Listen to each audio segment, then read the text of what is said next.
He didn't remember the vows, not the crowd, not the way the violinists played through the silence like ghosts trying to cover a tragedy. Julian Knox remembered only 2 words from the woman he loved. "I can't." And then, the sound of gasps, phones rising, his name trending for all the wrong reasons. The heir to a billion-dollar empire stood alone at the altar, humiliated, abandoned, live-streamed. He ran, in his tuxedo, through the city, in the rain, until his knees buckled in a random 24-hour grocery aisle beside a wooden display of roses. Soaked, shaking, mascara smudged across his shoulder from a hug she never meant, and a future that no longer existed. That's where she found him. A stranger, hair in a lazy bun, a pencil stuck through it, oat milk and tampons in her cart. She didn't know who he was, and she didn't care. She knelt beside him and whispered, "I've got tea and towels across the street. Come on, let's get you out of this." He followed her, because heartbreak doesn't care about last names. It just wants relief. She didn't fix him. She wrecked him. With her mouth, with her moans, with the way she didn't ask for anything but gave him everything. Weeks later, she would tell him something, those words that would change the course of this beautiful story of passion and redemption.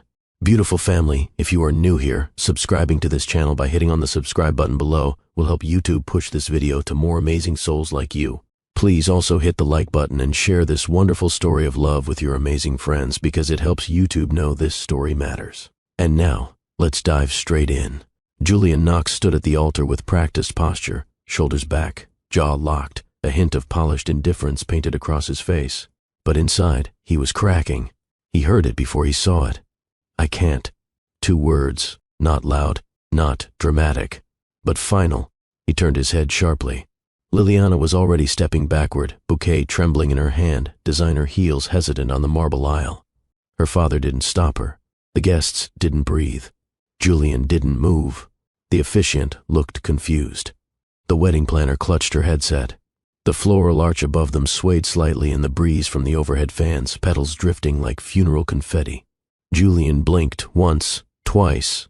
His bride, his fiancée of 3 years, the woman who had approved every napkin and flower and seating chart, was walking away in front of 300 people. Then came the gasps. Then came the phones. A second later, one of the bridesmaids broke into tears. Someone whispered, "She's leaving him." Someone else murmured, "Is this real?" His face was already on the live stream. The comments rolled in. "WTF just happened? Wait, she left? I'd die if that happened to me."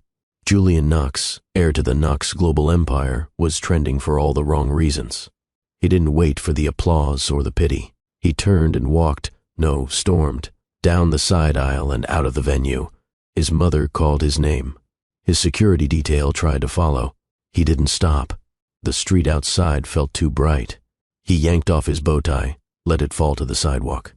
His shoes, black Italian leather, hit puddles as he walked through the city. He ignored the drivers who recognized him, ignored the questions, the honks, the flashing notifications on his phone. His entire life, his planned life, his calculated future, just vanished with a whisper. It started to rain. Hard. The perfect wedding suit clung to his skin. His cufflinks slid down his wrists. Water streaked through his hair, down his face, over his lips. People passed him like he didn't exist. A woman carrying a latte. A couple arguing over umbrellas. A food delivery guy singing along to a pop song. None of them knew that the man walking beside them had just been publicly destroyed. Julian didn't know where he was going.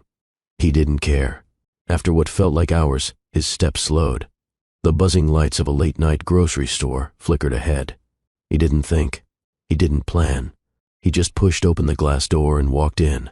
The cold air hit him hard. He wandered through the aisles, aimless. His wet shoes squeaked on the linoleum. His fingers brushed against cereal boxes, canned soup, glass jars of honey he couldn't name. Then he saw them. Roses. A display stand near the end of aisle 9. Red, soft, fresh. Someone had tried to stack them neatly. A little too neatly. And maybe it was the smell, or the memory, or the absurdity of it all. But that's where his knees gave out. He collapsed right there, among the roses, breathing hard, water dripping from his face to the linoleum. One stem poked into his ribs. A petal clung to his cheek. He didn't care. His breath hitched, then broke. The sob escaped his chest like it had been locked inside for years. No cameras, no headlines. Just a man who was supposed to have everything, losing the one thing he couldn't buy: love. He didn't notice the woman at first. She had walked in for oat milk. Instead, she saw a man in a drenched tuxedo, curled beside a floral stand like a ghost of heartbreak. She paused, brows drawn, curious, cautious. He didn't look up, but she stepped closer anyway, and when she spoke, it didn't sound like judgment. It sounded like mercy. "Sir," her voice was gentle, not intrusive, not afraid. "Just human." Julian looked up slowly. A woman stood above him, framed by rows of dish soap and crackers. Her brown eyes blinked once, processing the absurdity. A billionaire in a soaking tuxedo, crouched among roses like a man who had nothing left. He tried to answer. Couldn't. She crouched down to his level, careful not to slip. "You okay?" she asked, voice low. He let out a sharp breath, more sigh than laugh. "I got left at the altar."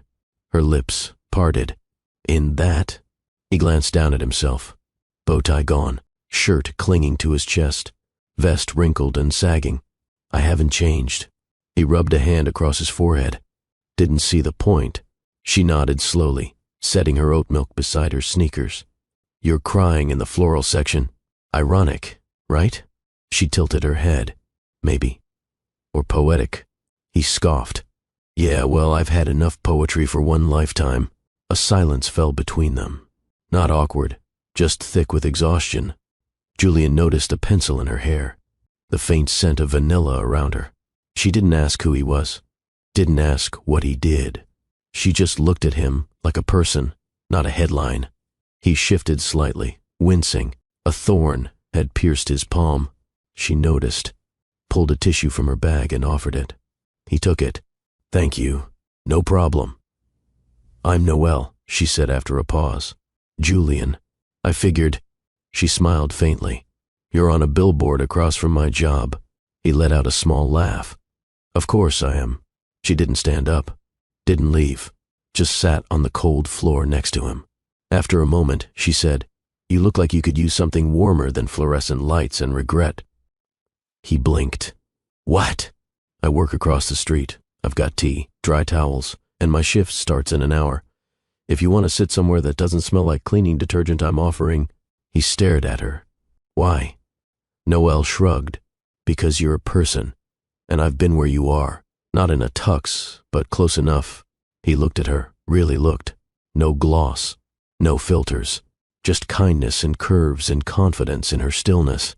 He could have said no, should have, maybe, but something in him leaned toward her. Something raw, something reckless. "Okay," he whispered. They stood. She took her oat milk. He left the roses.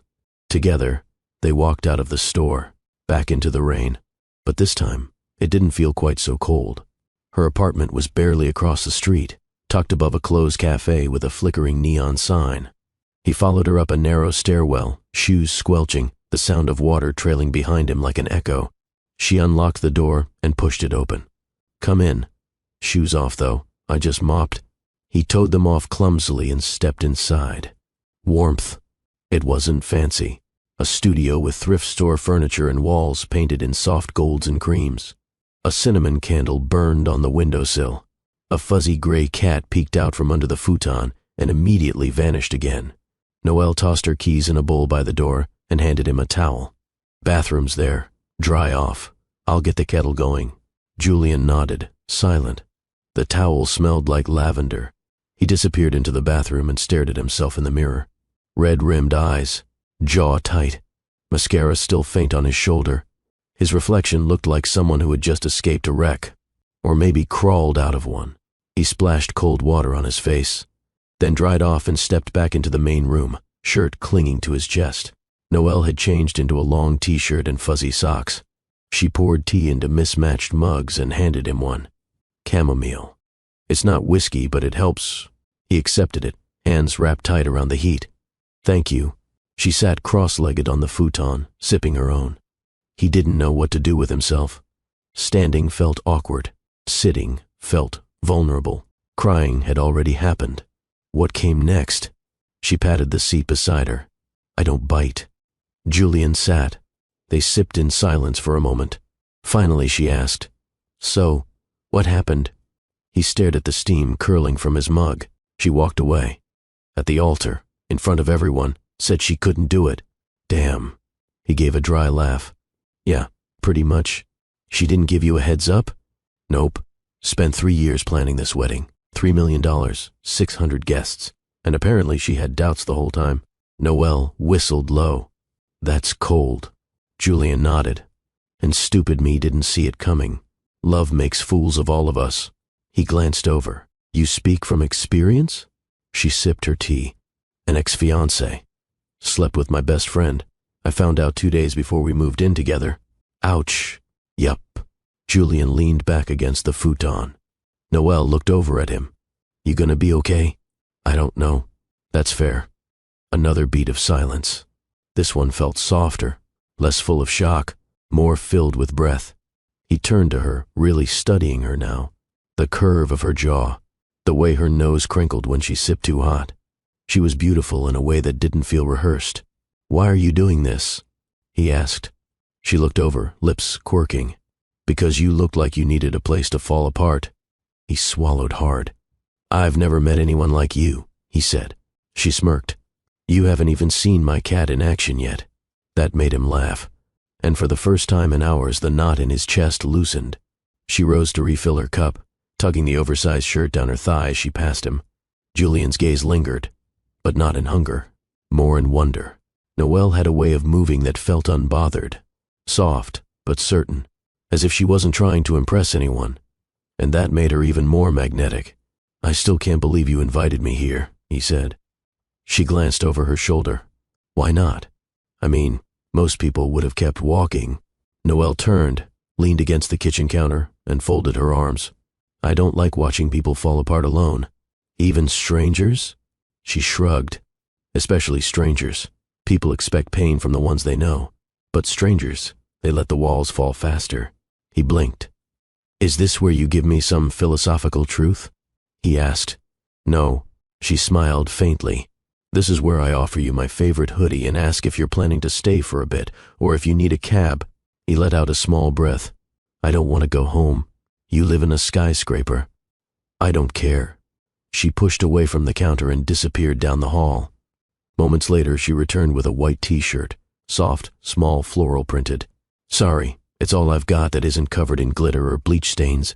Julian stared at it, then at her. She shrugged. I'm not exactly your size. He took it. When he came back from changing, the shirt was hilariously snug. It hugged his biceps, barely reached his waist. She stared for a second too long. You okay? He asked. Her lips twitched. You look like a Victoria's Secret ad. I'll take that as a compliment. He walked back to the couch and sat beside her. Close, closer than before. She didn't move away. The rain drummed outside. A car honked in the distance. But inside, time stilled. He looked at her. You're really not going to ask me anything? Nope. You don't want to know how much money I have or who my father is. She shook her head. I don't need to know the resume. I saw the man on the floor. That's enough. Julian swallowed. The tightness returned, but not the same kind. This wasn't grief. It was something else, something warmer. I want to kiss you, he said suddenly. She looked at him, eyes calm. So kiss me. And he did. Slowly, softly, with no calculation. Her lips opened for him like they'd been waiting. Her fingers curled into his shirt. His hands found her waist. The kiss deepened. Time disappeared, and in that moment neither of them felt like strangers anymore. The kiss didn't end so much as melt into something else. He tilted his head, deepening it. She sighed into his mouth, fingers gripping the back of his neck. The t-shirt pulled tight across his chest as she leaned closer, straddling his lap without a word. Julian's hands found her waist, warm and solid beneath the cotton. He hadn't touched anyone like this in months, not like this. Not without expectations or reputation hovering above it. Noelle kissed him like he wasn't someone on a magazine cover. She kissed him like he was just a man, hurt, healing, hungry. When they finally broke apart, their foreheads rested together, both breathless. She whispered, "That wasn't smart." He smirked.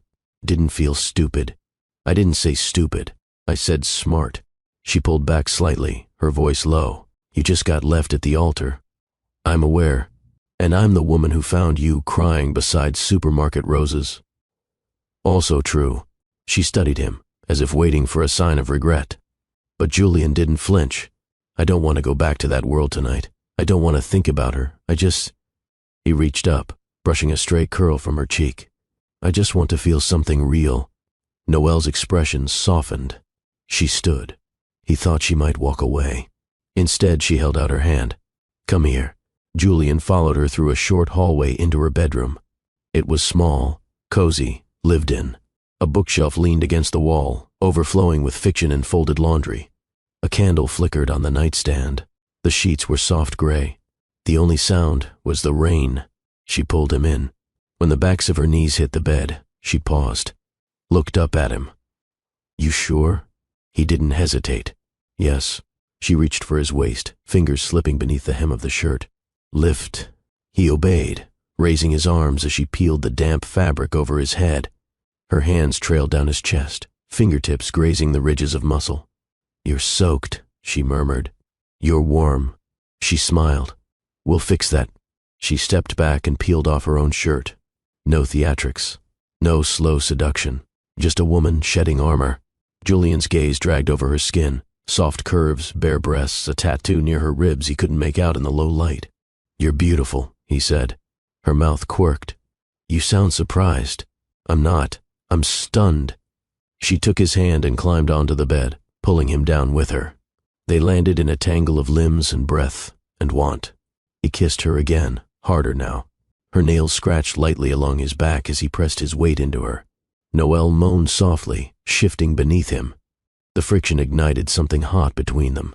He pulled back just enough to murmur, "You're sure? I wouldn't have let you in if I wasn't." Julian kissed down her neck, across her collarbone, to the soft dip between her breasts. She arched into him, her hands threading into his damp hair. She smelled like vanilla and something citrusy. He wanted to memorize every inch.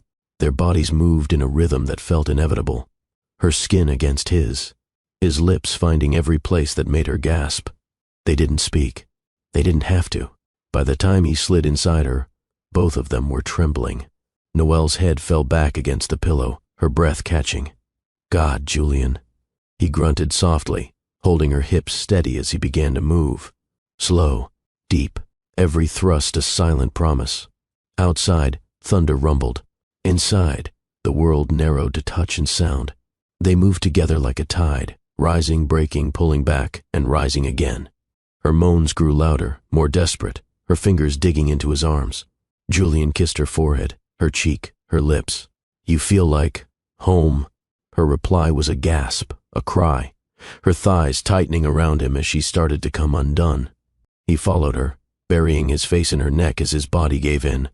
After, they lay still, entwined.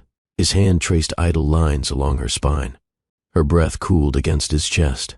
She whispered, "Did that help?" Julian looked up at the ceiling, eyes glassy. "More than you'll ever know." Julian traced his thumb along the soft curve of her hip, marveling at how quiet the world had gone. Just her breath, his heart, the rain whispering against the windows. She lay curled against his chest, her hands splayed across his torso, fingertips warm and gentle. He tilted his head and kissed the crown of her head. "You smell like cinnamon." Noelle smiled against his skin. "It's my shampoo, and my candles, and my soul." He laughed softly, tightening his arm around her. "You really have no idea what you just did to me." Her hand moved lower, teasing along the waistband of his briefs. "I could guess. I'm serious." He looked down at her. "That wasn't just a rebound. I felt everything." Noelle leaned up on one elbow, her gaze deep and unreadable. "I didn't do it out of pity, Julian." He searched her eyes. "I did it because I wanted to know how it would feel," she continued. "To touch someone who's hurting but still wants to give something back." Julian leaned forward and kissed her again, slower this time, more deliberate. A conversation made entirely of mouths and breath. She shifted, pressing him back into the sheets. Her thighs straddled him again, but this time with complete control. Her hair spilled over her shoulder, brushing his cheek as she kissed down his neck. "I'm not done with you," she whispered. His hands slid up her thighs. "Good." She rocked her hips slightly, just enough to make him groan. His body stirred instantly, hardening beneath her. She leaned down and kissed his chest, licking a slow line down to his stomach. "Noel." He breathed. "I like how you say my name," she murmured, eyes locked on his. She moved lower, kissing just above his waistband. Then she peeled the fabric down slowly, revealing him. He was already fully hard, aching. Noel smiled like a woman with a secret. Then she lowered her mouth. Warm, wet, perfect. Julian's head fell back against the pillow, his fingers threading into her hair. Her tongue moved expertly, slowly, savoring every inch of him. She moaned softly, sending vibrations up his spine. "Jesus," he muttered, hips twitching. She took him deeper, hands gripping his thighs, owning every second. When he was on the edge, she pulled away, eyes glinting with amusement. "You like teasing?" he asked, voice hoarse. "I like control." He sat up fast, grabbing her waist and flipping her onto her back with a grin. "So do I." She laughed, breathless, just before his mouth covered hers again. He kissed her hard, his hand sliding down to part her thighs. He found her already drenched. Julian groaned.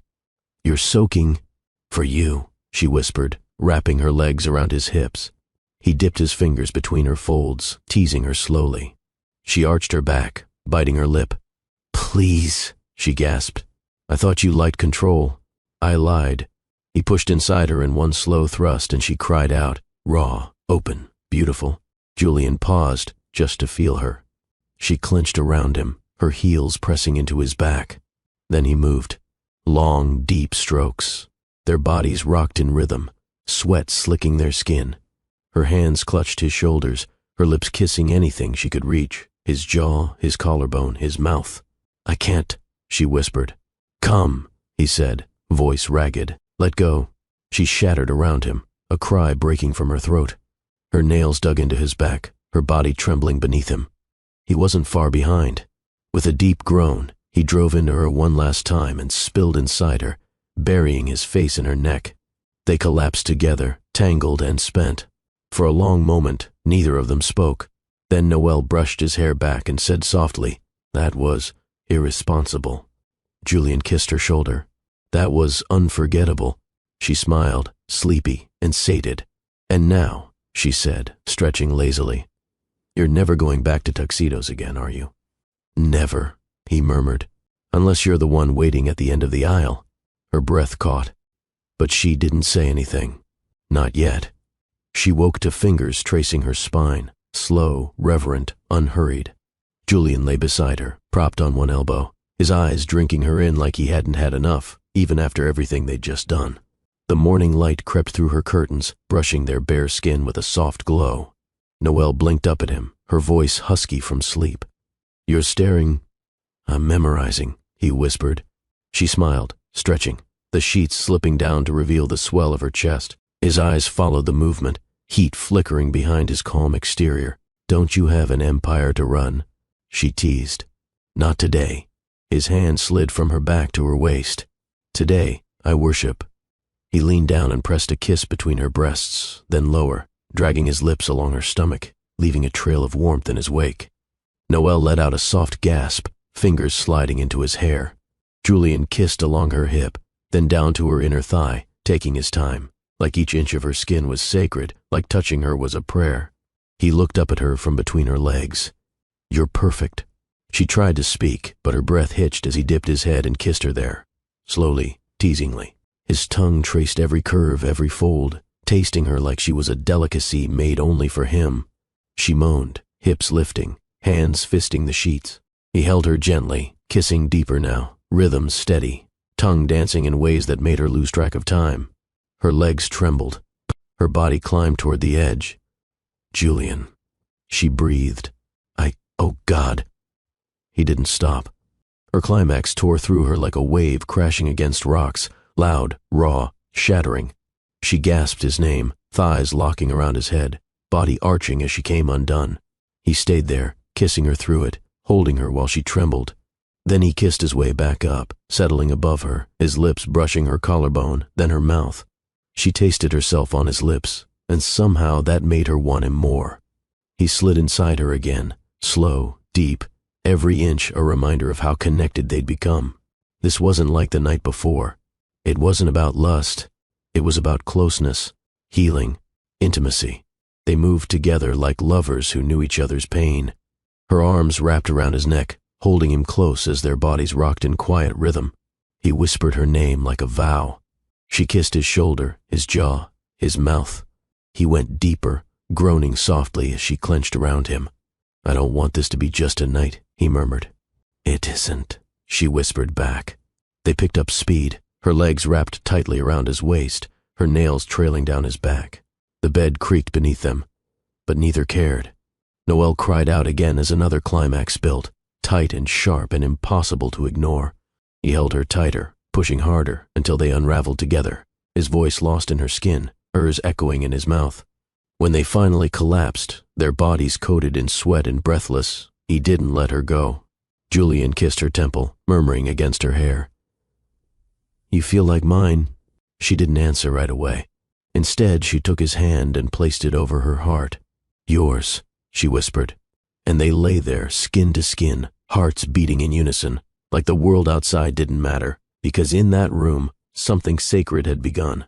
She didn't expect him to still be there when she woke again, but he was, curled around her like a shield, his hand resting lightly over her stomach, his face buried in the crook of her neck. Noelle exhaled softly. Julian stirred behind her, warm breath brushing her skin. "You were watching me sleep." Caught red-handed, she murmured. He smiled into her shoulder. "Did I pass inspection?" "You exceeded expectations." He chuckled, then shifted, lips finding her bare shoulder. He kissed a path from there to her jawline, slow and lazy. "Tell me what you're thinking," she whispered. "That I could stay here forever." She turned in his arms, meeting his gaze. "Then do." The words hung between them, more than just an invitation, a challenge, a truth. Julian leaned in and kissed her again. It started soft, but it didn't stay there. His tongue slid against hers, hand drifting from her waist to her thigh, pulling her leg around his hip. She moaned into his mouth as he pressed against her, hard, hot, already ready. "You never get tired?" She teased between kisses.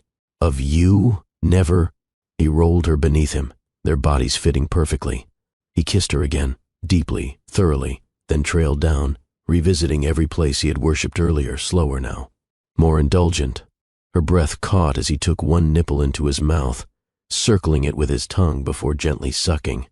His hand massaged the other, fingers pinching just enough to make her squirm. "You're going to kill me," she gasped. "I'll resurrect you after," he whispered. He kissed down her stomach, tongue dancing along the edges of her tattoo. She was already slick again, ready before he even reached her center. He dipped his fingers between her legs, spreading her open. "So wet for me. Only for you," she breathed. His mouth replaced his hand, and she cried out, fingers tangling in his hair as he devoured her like she was the only thing he needed to survive. He moaned against her, the vibration sending shivers through her core. His tongue teased her clit in slow circles, then faster, then soft again. Never predictable, always perfect. "No, wait, Julie and I." She tried to push him away, but he gripped her hips and kept going. "I want to taste you," he growled. "All of it." She shattered again, harder than before, thighs trembling, voice breaking as pleasure exploded through her. He didn't stop until her body sagged, boneless. When he finally came up, his lips glistened. His eyes were molten. "You make me greedy," he said. She dragged him up by the neck and kissed him hard, tasting herself, tasting him, tasting everything that had bloomed between them in the night. Then she pushed him onto his back. "My turn." Julian raised an eyebrow, clearly intrigued. She straddled him slowly, her wetness dragging across his hardness. She rocked her hips, teasing both of them, watching his jaw clench, watching restraint slip from his grip. "God, Noelle." She took him inside inch by inch, sinking down with a long shared moan. They both stilled. Then she started to ride him, slow, deep strokes that had them both gasping. Julian's hands gripped her waist, but he let her set the pace. She leaned back, hands braced on his thighs. her breasts bouncing with every motion. His eyes were locked on her. "You're going to be the death of me," he groaned. "Then die beautifully," she whispered, grinding harder. Her body tensed as another climax crept in. She rode it, chasing it, until her back arched and she cried out, clenching around him. Julian lost it. He sat up, pulling her tight, thrusting from beneath her as he came hard, holding her close as his body jerked and released deep inside her. They collapsed again, chests heaving, limbs tangled. Silence. Only their breathing. Only their heartbeat. Only that feeling of something changing, something neither of them wanted to name too soon, but both silently knew was real. She nuzzled into his neck. "You still planning to leave today?" He kissed her forehead. "I'm not going anywhere." Julian never went back to his penthouse. Not the next morning. Not the next week. Not even after his PR team called 27 times, demanding explanations and headlines and control. He ignored them all.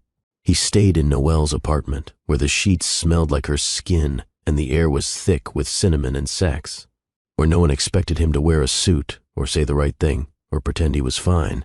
She made coffee in oversized mugs. He made omelets that always came out slightly burnt. They fought over the shower. They collapsed into bed between shifts like it was their sanctuary. At night, he read beside her while she worked on crossword puzzles. He couldn't concentrate. She'd stretch out across the futon in nothing but his dress shirt and fuzzy socks, her legs bare and her glasses sliding down her nose. Every time she bit the end of her pen, he wanted her mouth somewhere else entirely. Sometimes she caught him staring. "Problem, Knox?" she'd ask, eyes teasing. "Yeah," he'd growl. "I need you. Now." And she'd smile that smile and toss the book aside. They made love on every surface. Against the fridge, with her legs wrapped around his waist. On the rug, where he pinned her hands and kissed her like a starving man. On the balcony, at midnight, under the glow of city lights, where she whispered his name like it was a secret meant only for stars. But it wasn't just the sex. It was the way she saw him.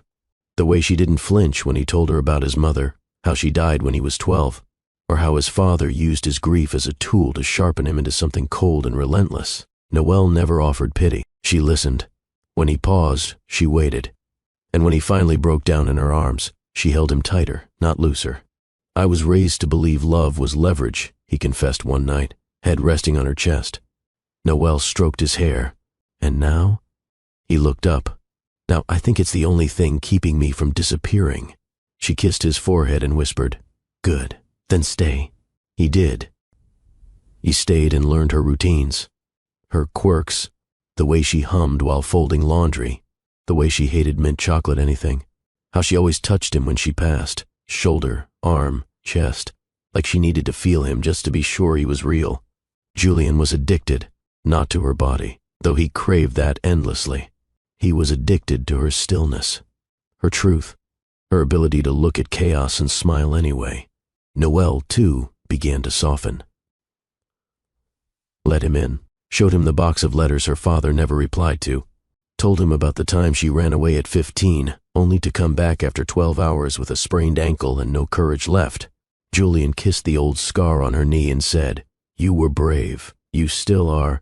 And she believed him, because for the first time in years, someone meant it. They didn't define it, didn't label it, but the thing between them grew, bold, honest, insatiable. And with every night they tangled beneath her sheets, with every morning she whispered his name before her first breath. Julian realized something terrifying. He hadn't fallen in love with her. He'd landed in it, head first, blindfolded, without any warning, and he didn't want to get out. He came home late from grabbing groceries, something he never did before Noelle. As he turned the key, the apartment was dim, quiet, save for the faint sound of soft jazz spilling from a Bluetooth speaker on the windowsill. "Noelle?" he called. He set the bags down. Then he saw it, her silhouette, on the bed, bare skin against the soft gray sheets, legs crossed, hair down, one hand resting just below her navel, the other holding the remote. "You were gone too long," she said, her voice like warm honey. His heart kicked in his chest. Julian stepped toward her slowly, drinking her in. Her nipples were hard, her lips slightly parted, and there was a glint in her eyes, mischievous, aching. "I missed you," she whispered. He didn't speak. He couldn't. He just took off his jacket and walked toward her like a man possessed.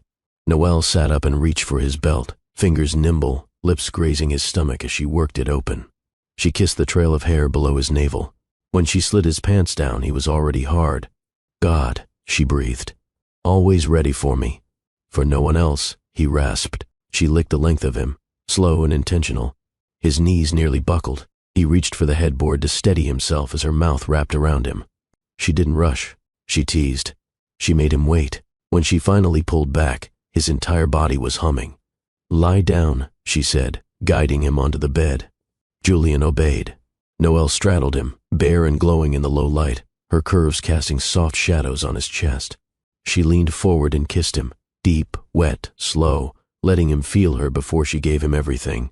Then she lowered herself onto him, gasping as he filled her. Their hands found each other, fingers lacing. She rolled her hips, riding him with practiced control, slow and deep, until he groaned beneath her. You're mine, she whispered. All yours, he breathed, eyes locked on hers. She moved faster, the slick sound of their bodies colliding matching the rhythm of her gasps. Her hair fell forward, framing her face as she rode him harder, deeper, her thighs trembling against his. Touch yourself, he said. She did. Her fingers circled her clit as he thrust up into her, harder, deeper. Julian, I'm close. Come for me, he growled, gripping her hips. She came with a cry, body convulsing, back arching. Her hand squeezed his as she lost control. He flipped her onto her back, never pulling out, and started driving into her again, hard, relentless, claiming every part of her. Her cries turned into moans, moans into desperate gasps. Their skin slapped. Their bodies shook. Harder, she begged. He gripped the headboard and gave her everything. They reached the edge together, and when they fell hard, both of them crying out, bodies locked, heat surging through every vein. After, they collapsed, tangled and breathless. The music kept playing. The rain started again outside. She curled into him, legs slung over his waist, her fingers lazily tracing the lines on his chest. Don't go back, she said quietly. I'm not, he replied, voice steady. This, us, it's all I want. Noelle looked up at him, her eyes soft. Even if it never makes sense to the rest of the world? He pulled her closer. Especially then. They lay in silence for a while, the kind that speaks louder than words. And when sleep finally pulled her under, Julian stayed awake a little longer. Just to watch her breathe. Just to remind himself that this wasn't a dream. It was 2:17 a.m. when Julian rolled over and noticed the space beside him was empty. The sheets were still warm, but she was gone. He sat up slowly, rubbing the sleep from his eyes, heart picking up pace. The apartment was dark except for a faint glow under the bathroom door. The soft hum of the overhead fan buzzed through the silence. He stood, pulled on his boxers, and crossed the room quietly. The door was slightly ajar. Inside, she sat on the closed toilet lid, knees tucked to her chest, arms wrapped around them, tears streaming down her face. Noelle? She flinched at the sound of his voice. He stepped in and knelt in front of her. Talk to me. Her breath was shaky. She looked at him with eyes wide and glassy. I took 3 tests. Julian's brow furrowed. Tests? She nodded and reached for the bathroom counter. 3 pink sticks sat there, all lined up, all positive. I'm pregnant, she said, voice barely audible. Silence. Thick and heavy. He stared at the sticks. At her. At the way she was trying to hold herself together and falling apart all at once. His jaw tightened. His heartbeat thundered. Then he dropped to his knees fully and took her hands. Are you sure? He whispered. I've never been more sure of anything, she said.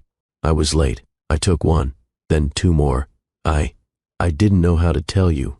Julian exhaled sharply and placed his palm on her belly, bare, soft, untouched by change, but suddenly carrying everything. Her voice trembled. I don't expect anything. I can raise... No, he said firmly, eyes locking with hers. Stop. Don't say that. You're not doing this alone.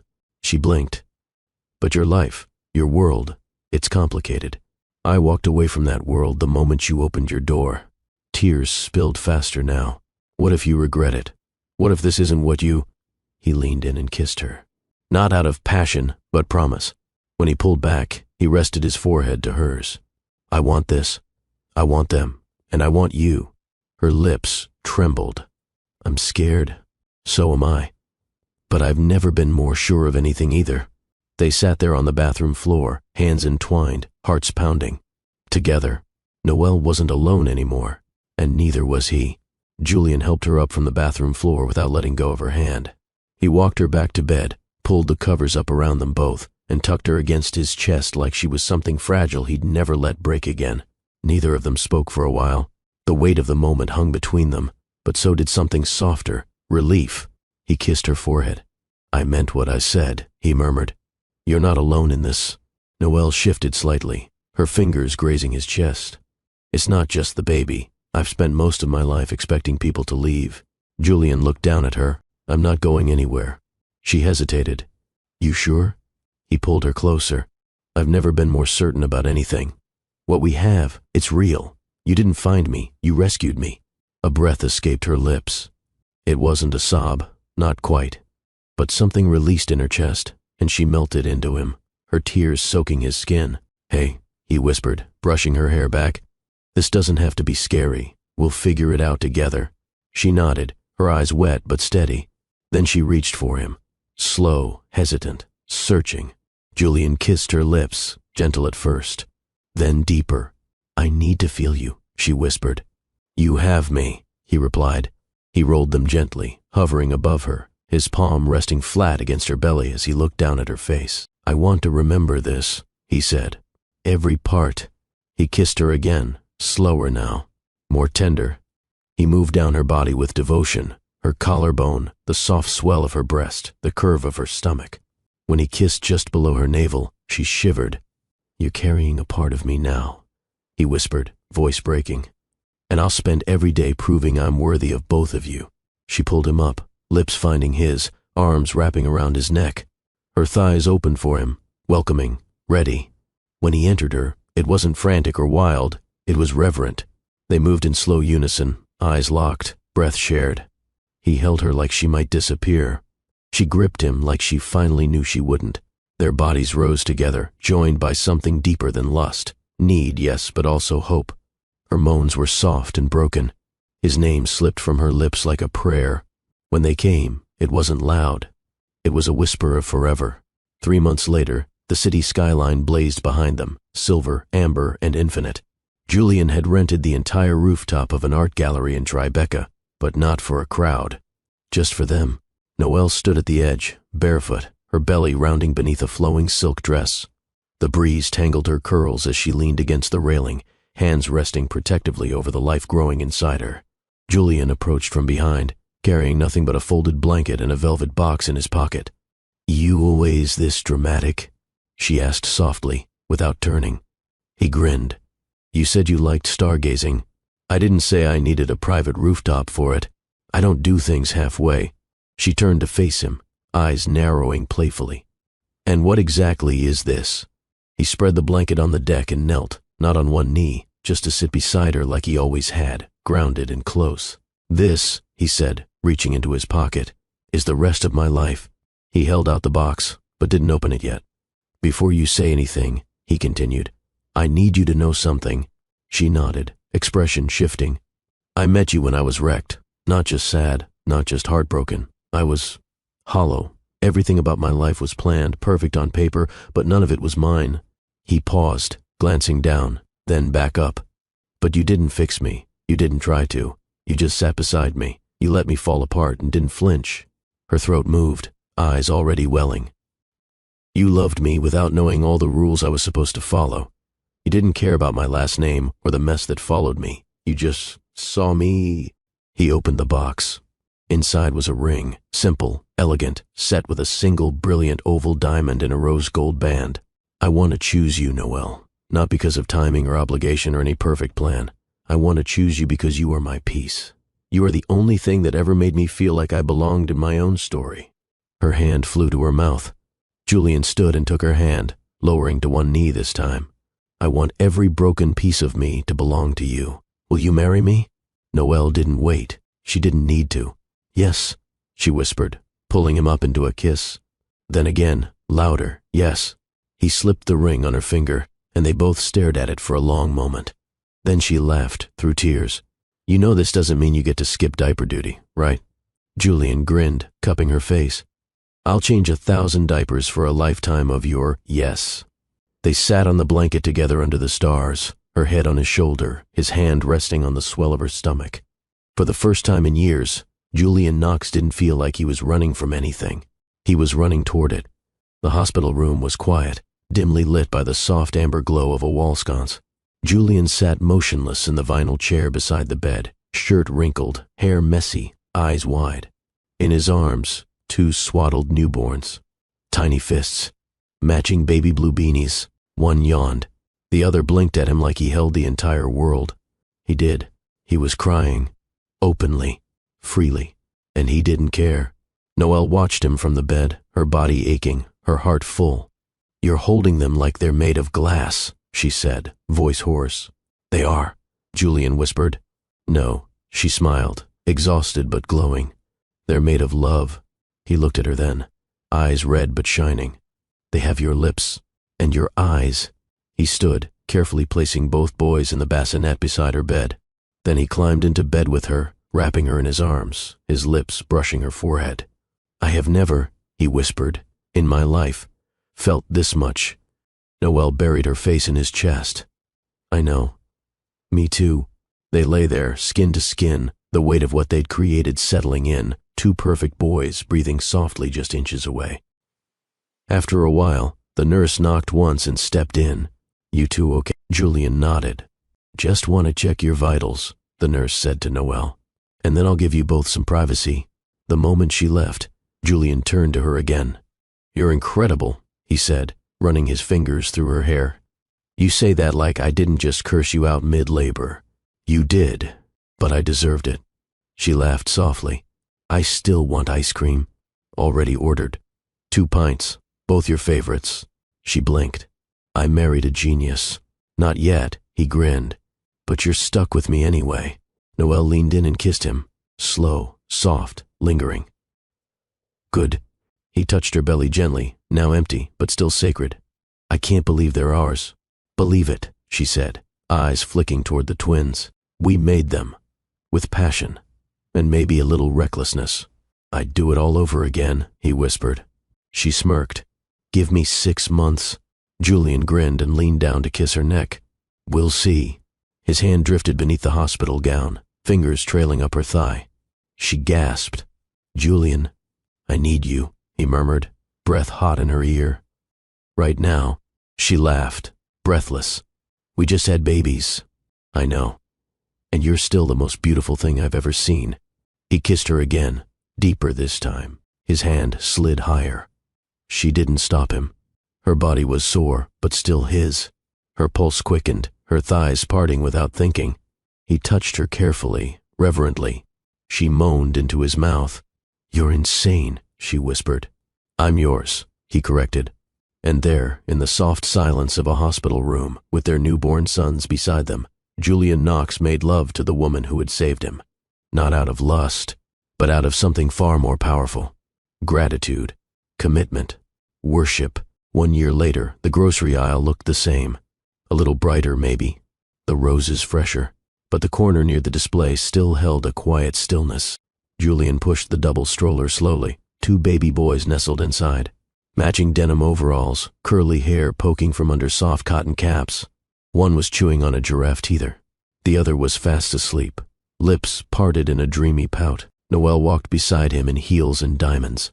Not the flashy kind, the elegant kind, the kind that said she wasn't trying to prove anything anymore. Julian glanced at her. She hadn't seen him staring.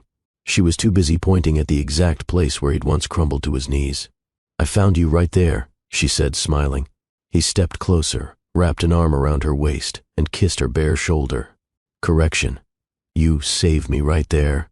She turned to face him, eyes warm. "And now? Now I live for this," he said. He brushed his hand along the stroller, then gently lifted both boys into his arms, one on each side. Noelle watched him, her chest full. "You've gotten good at that," she teased.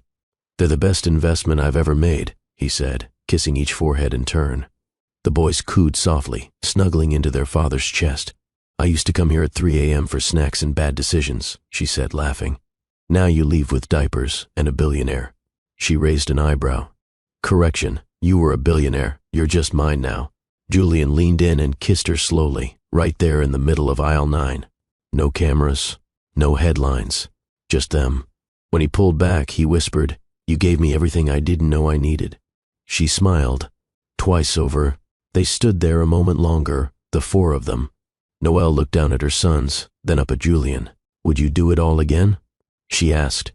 In a heartbeat, she leaned her head on his shoulder as he held their boys, and together they turned back toward the exit, past the roses, past the memories, into the life they'd built from a moment that began in heartbreak. Only now, everything felt whole. Not perfect, just right. If this story touched your heart, take a moment, just one moment, and tap that like button. It helps YouTube know this story matters. It helps us reach someone who might be crying in their own aisle tonight, waiting to be reminded that love still exists. Have you ever met someone when your world was falling apart? Someone who didn't fix you, but simply stayed? If you believe in second chances, if you believe that even from shattered pieces, something beautiful can be built, type "I believe in love" in the comments. Your words might inspire someone else to hold on a little longer. And hey, if you're new here, welcome to Love and Twilights. We tell stories that remind you that healing is possible, love is real, and sometimes the best beginnings are disguised as endings. Hit subscribe, turn on the notification bell, and join our growing family. We've got more stories that'll make you cry, smile, and believe all over again. Because here, we don't just tell stories, we tell transformations. And yours might be next.